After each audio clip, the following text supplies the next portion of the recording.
Hej, čao dragi ljudi, dobrodošli u novi video na kanal Kreiraj svoju stvarnost. Ja sam Sandra. Prvo, samo par tehničkih stvari. Često mi pišete, Sandra, gdje mogu da pristupim izazovu u nekom programu i tako dalje. Uvijek ću staviti link ispod od, znači, kako bih rekla, web shopa, ako tako kažem, gdje su vam tamo, znači, program Promijeni uvjerenja, Promijeni život, 21 dan, znači transformacije, svjesnog kreiranja, 21 dan do novog identiteta, meditacija, isceljenje unutrašnjeg djeteta. Mislim da su to trenutno aktualne stvari, nove još dolaze, ali eto to. Druga stvar, u subotu, sad ovo koje dolazi 7.3. Je moj poklon vama, webinar na temu granica, jel, zašto ne mogu reći ne.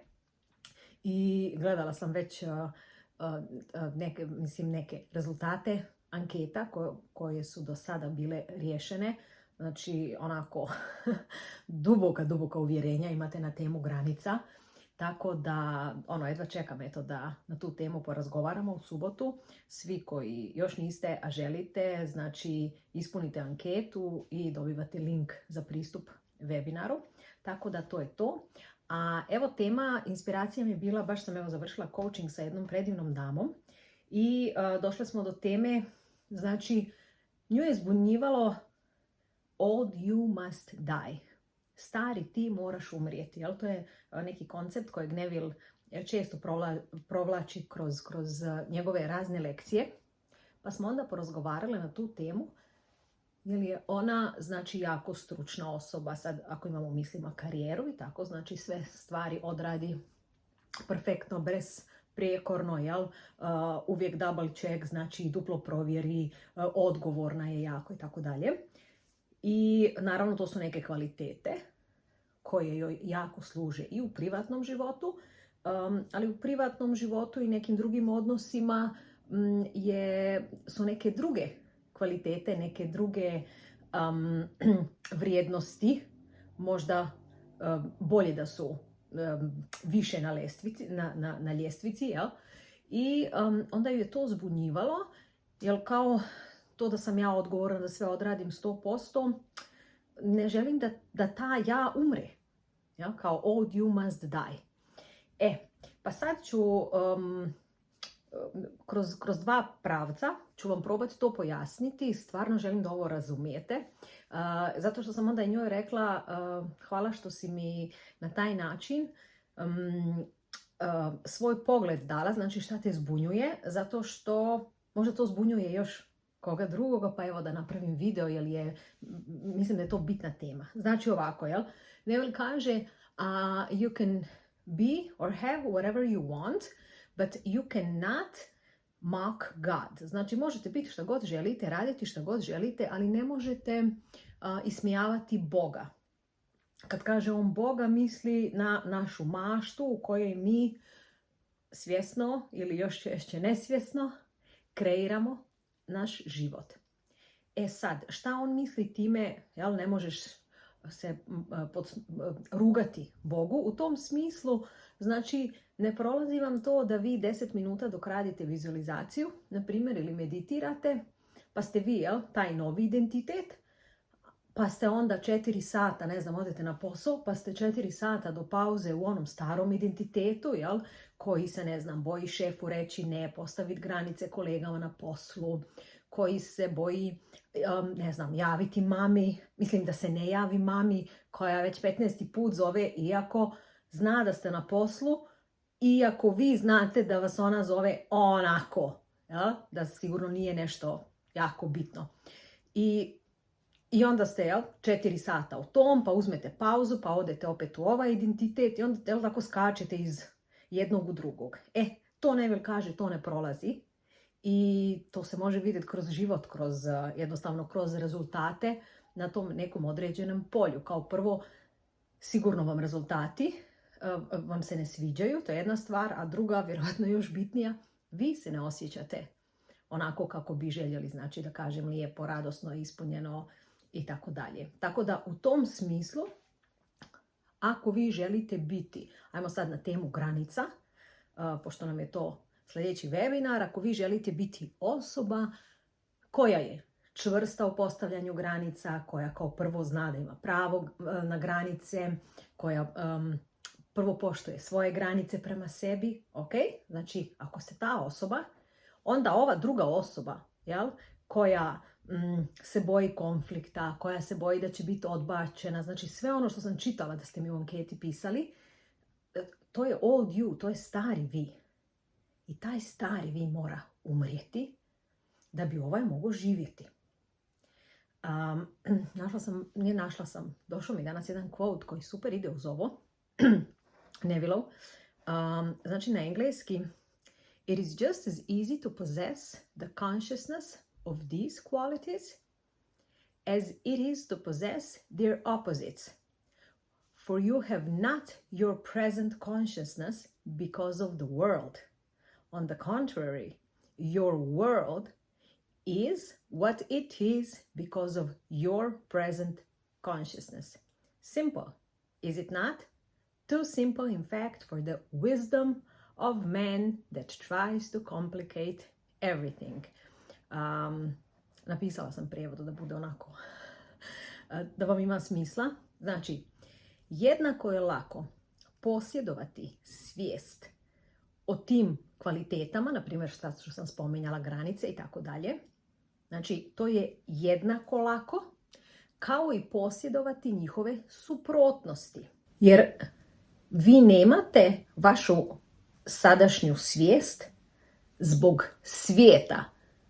Naprotiv, vaš svijet je takav kakav je zbog vaše sadašnje svijesti.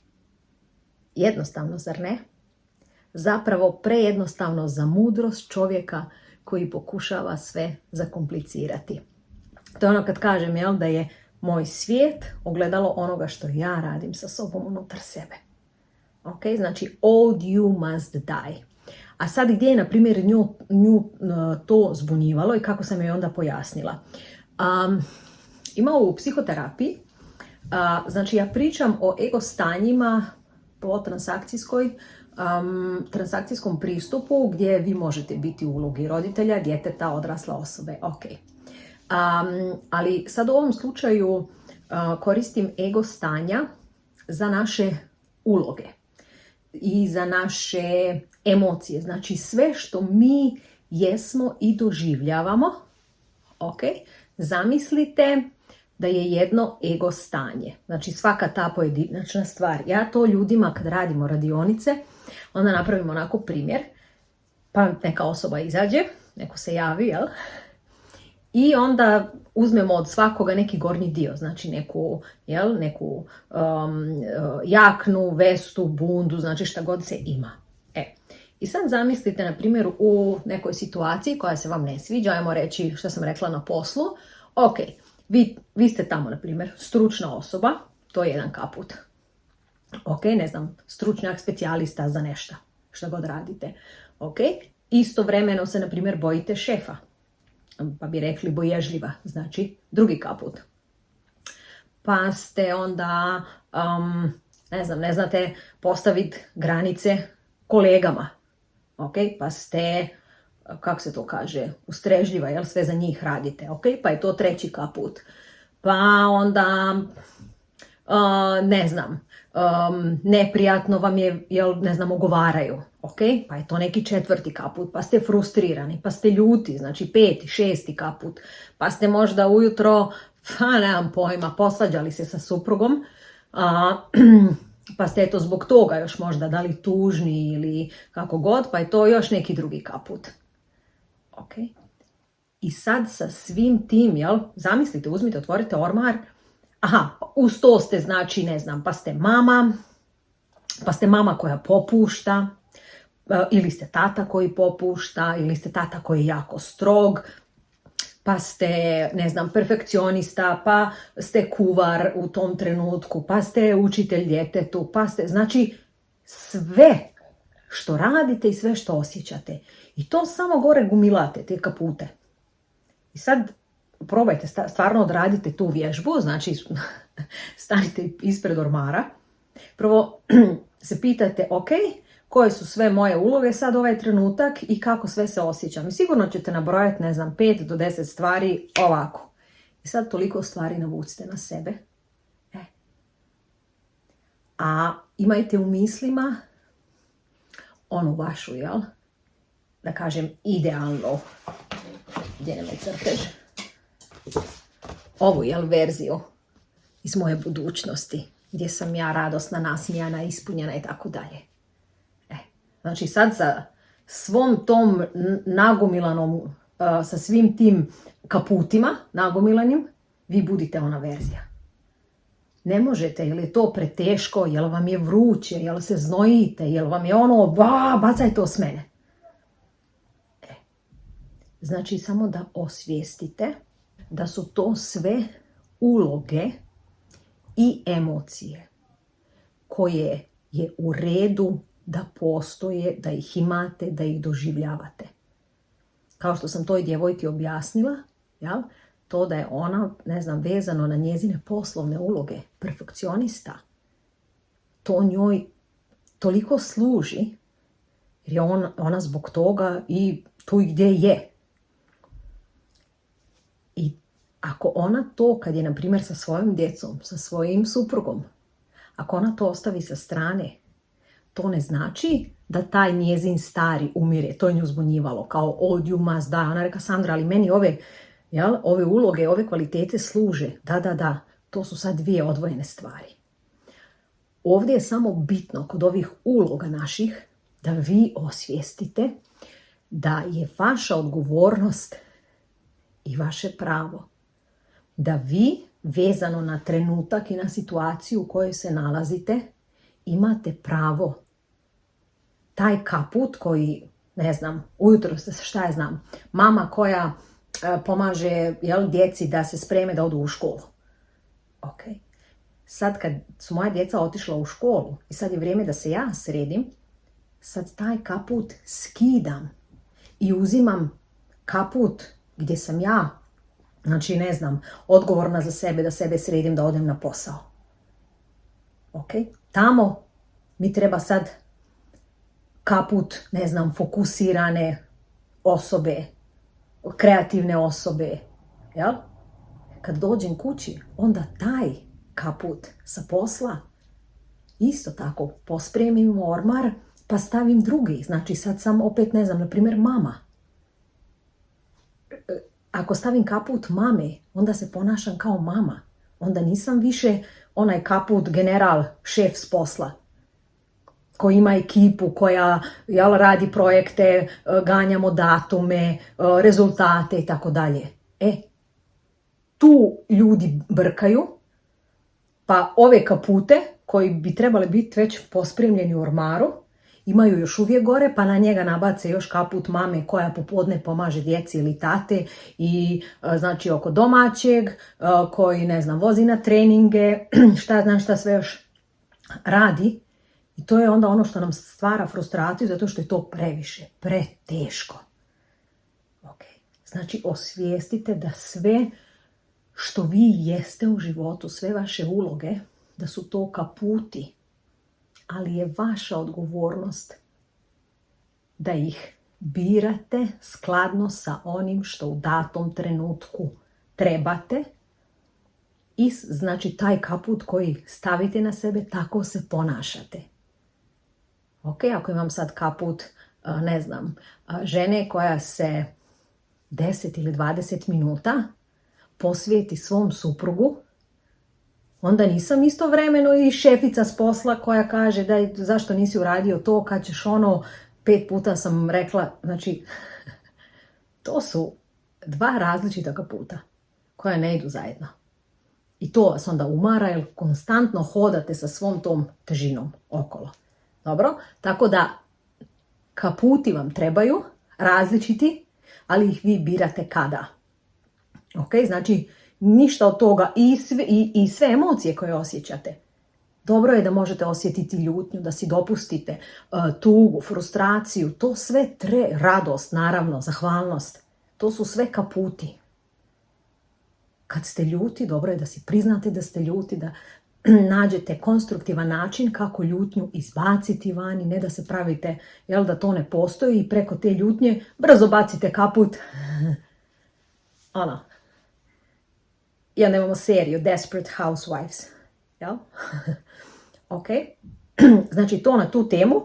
I da samo ponovim, znači old you must die, stari ti mora umrijeti, to znači generalno osoba koja na neku temu ima neki mindset. Neko vam je, ne znam, jel? Eto, bolestan, ne znam, u široj, užoj porodici, kako god. I sad, ta vaš stari, jel? Old you, stari vi, on bi razmišljao, joj, da li će biti terapija dobra, da li imaju rješenje, kakvu će dijagnozu postaviti, na primjer, jel? Znači i straha i sumnje i tako dalje. To je taj old you. Ok? A vi, ako želite da kreirate svjesno, onda je to osoba koja gleda iz ljubavi. U tom smislu mora stara verzija vas umrijeti da bi mogla ova nova verzija vas živjeti, jer ne mogu obje istovremeno postojati. A dwelling place that you most often return to becomes your reality. Znači, unutrašnje mjesto kojem se najčešće vraćate postaje vaša stvarnost. Ok? Zbog toga da stari ja umre, kako bi se ja što češće vraćala novom ja. Jer je moj svijet ogledalo onoga što ja radim sa sobom unutar sebe. Tako da, evo, nadam se da vam je video služio. Kao što sam rekla, nadam se da se u subotu vidimo u što većem broju na temu granica. Link do ankete je ispod, isto tako do svih ostalih programa. I uživajte, vidimo se u sljedećem videu. Ćao!